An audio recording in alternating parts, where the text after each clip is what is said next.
Camera.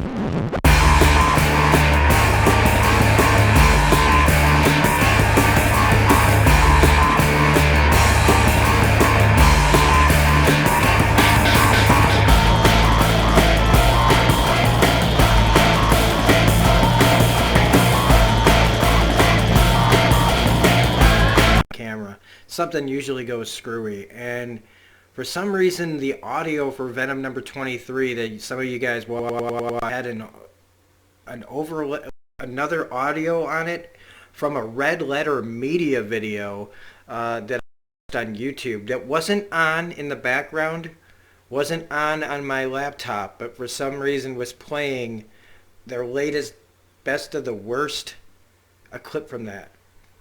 So I'm very sorry to everybody who was watching that and found that annoying. I found that annoying. I didn't know it was on there. I had no idea because I started exporting it. Never thought to think of that there would be some kind of problem with the audio. When somebody mentioned there was a problem with the audio, I went to play it back and I'm like, oh, I don't hear anything yet. I don't hear anything yet. The sound's fine. And somebody said he said there was background noise. I'm like, did a train go by? No, there was literally audio from some other YouTube video that was literally not on. Somehow my laptop put that on there. And none of this happened until the update to the Logitech camera came up. So this is take number 2 for Venom number 23. It's a pretty good issue. I'd say it's probably the middle of this Venom Island storyline, with Mark Bagley and Donny Cates. And I know I've given Mark Bagley kind of a hard time because he was the redheaded stepchild to the redheaded stepchild that had to take over for McFarlane for Amazing Spider-Man after Eric Larson left. Mark Bagley's job was to take over Amazing Spider-Man. And it was right around that time that I stopped reading comics, not too long after that, during Mark Bagley's run. And so I wasn't that impressed. I mean, I liked that we got Carnage and then there was Maximum Carnage and all that, and then I stopped reading.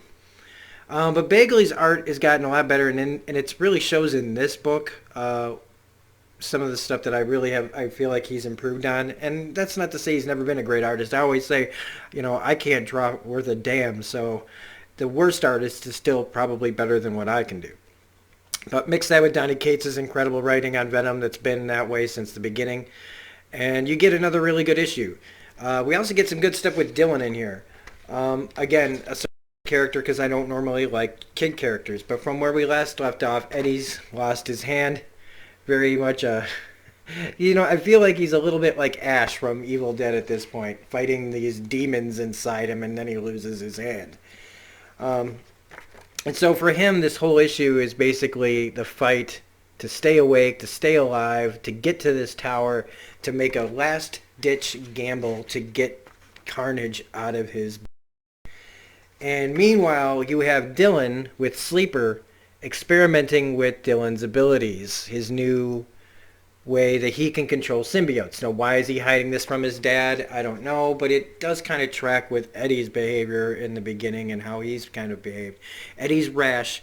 Eddie makes decisions. Eddie keeps secrets. His son is doing the same thing, so the apple doesn't fall far from the tree here. But he's got a piece of the dragon symbiote that's also been connected with Null. And Sleeper's telling him you shouldn't be messing around with that. And he finds out that it's trying to control him. As soon as it gets on him, it's trying to control him. It's trying to get in, just like a symbiote does, except he finds out that he is infecting the symbiote, not vice versa. So it appears like Dylan is kind of a human symbiote. But he can do to symbiotes what symbiotes do to people. And through it, he can see through its eyes and through other symbiotes' eyes, like through all the symbiotes, I think. And he's trying to reach his father, who is struggling to get to the top of this tower, this radio tower. And he's, through the whole thing, you've got his monologue going on, like, get up there, don't, sleep when you're done. Once we get help. And suddenly, Dylan is able to see through Venom's eyes and see his father out there that Eddie needs help. And This is a very fast-paced issue. A lot of stuff this week, like I was saying, X-Force number 7 is pretty fast-paced. Venom is very fast-paced. Thor is very fast-paced this week, and I like it. I like that sometimes you just need a good, story to just kind of fly through. Not all the time, but we've reached that middle of the road where we need some action to happen. And so he's climbing up to the top. Carnage is trying to say, oh, what are you going to do, man? Like, you're going to try to call the Avengers? And Eddie's like, oh, I don't only need one Avenger, the one that's beaten you. And he says, I just need Thor.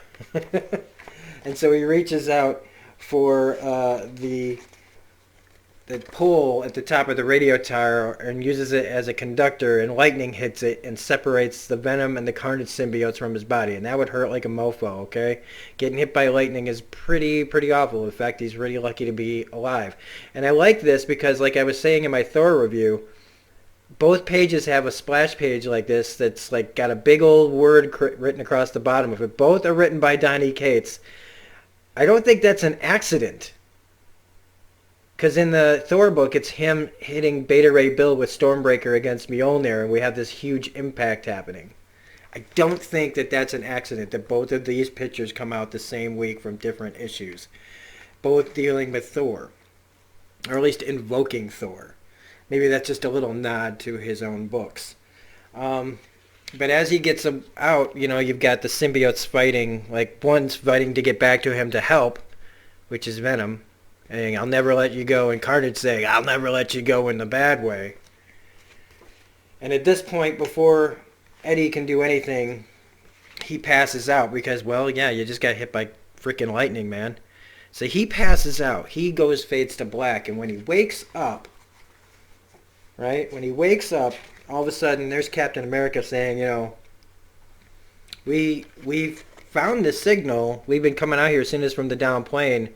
Now that tracks, right? They would have had like a tracker on there, but they fire off a missile to blow the island up because that's where Carnage is. Venom's there too, and the whole place goes up in a ball of flame. Big old explosion. Fire kills symbiotes, and that's just way too easy. Plus, we get a little preview here for X-Men number 9, and it definitely confirms the Lemuel Francis Yu's coming back, guys. So get ready for that. Now, in my initial review, I was saying to myself, did Cap actually save him? Because this cover tells me that there's still a struggle going on with Venom and Carnage, right? If he's off of there, right? If he's off the island and they were both there, then it would track that they can't be on the plane, right? Unless they got back inside him again. Which would make what was the point of him hitting the lightning bolt in the first place? Or is this all in Eddie's head? Is something happening to him? Is he just dreaming this? Is this some kind of nightmare? Now, either one to me is possible. But again, this is way too simple of an the solution's never going to be. Carnage isn't going down like that. In some big-ass explosion without seeing him actually fry. No body, no death. So, classic storytelling there, that whole trope of you didn't see him die. And sometimes even in especially in like comic books, just because you see somebody die doesn't mean they're dead. Doesn't even mean that it was them that died. So, pretty good issue. Not the best. That's not the high. I can't give it the highest recommendation of the week, but I love Donny Cates. I love Venom. I love what he's doing on Venom. So I am still recommending it. If you are enjoying the Venom storyline, 23 issues from Donny Cates, and it still keeps going strong. I hope number 25 isn't the last that he's gonna be on Venom.